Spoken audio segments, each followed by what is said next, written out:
I had been ill with a bad case of bronchitis for several weeks. It was hanging on and on.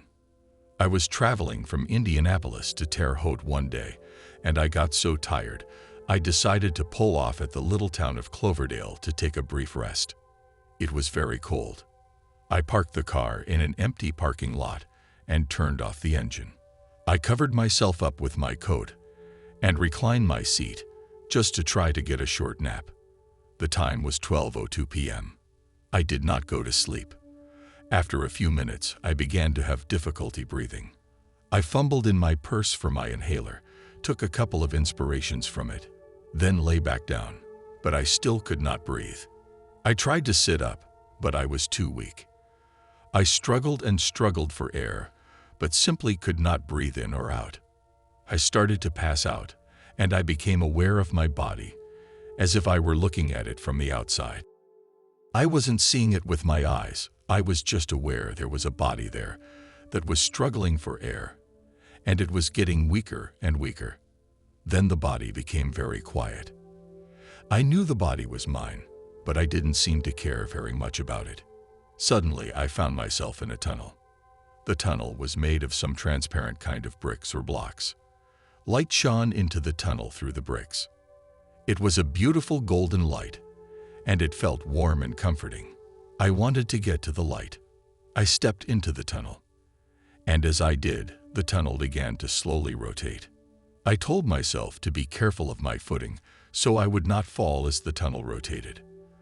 I walked a step or two before I saw a door at the end of the tunnel. It was a heavy, ornate, blue door.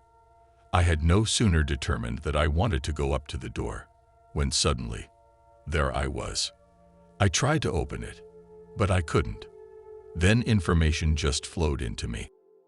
I was told that once the door was opened, I would be confronted with a choice. It was going to be a very difficult choice, so I should think carefully before making it. I stood quietly before the door, pondering the information, when suddenly it opened. I looked out on a great expanse of darkness immediately below and in front of me.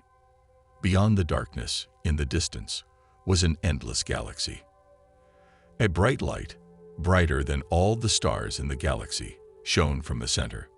This light felt as if it were pulling me toward it. Below me, in the expanse of darkness, I could hear human beings in distress. I could tell they were suffering. It sounded something like a busy emergency room, but the suffering was palpable. Somehow, I knew if they would just turn to that light, their suffering would end, but they were stubborn and would not turn to the light. As I looked out at this most beautiful sight of stars, planets, and the great radiant and loving light, I saw tiny trails of blue, pink, and green lights traveling across the expanse of darkness toward the great light.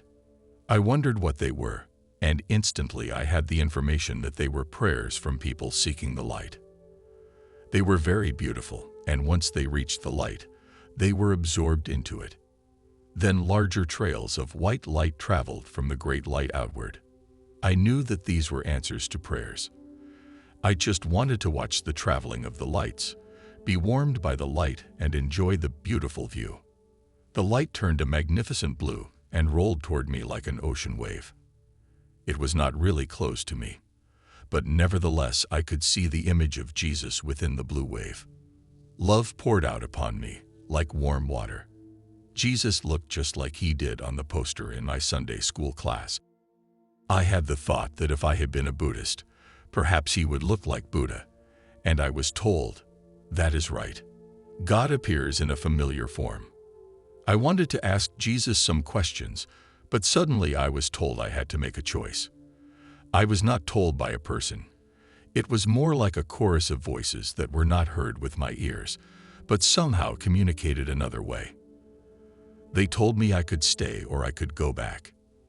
I was to think carefully before making a decision.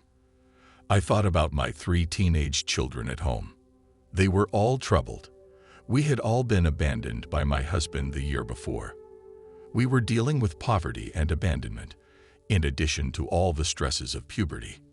I was very tempted to stay with the light, which was now changing color and turning back into its original form. but I knew I could not abandon my children to a mean world without a mother. I did not even get a chance to tell the chorus that I had to go back to my children. As soon as I knew that I could not abandon them, I felt as if I had been dropped from 30 feet in the air onto a concrete slab. I slammed into my body with the most crushing pain imaginable. I could feel the fluttering of a preliminary heartbeat. I heard my body try to inhale. I felt the very cold fingers and cheeks. This body was extremely cold, and still it could not move.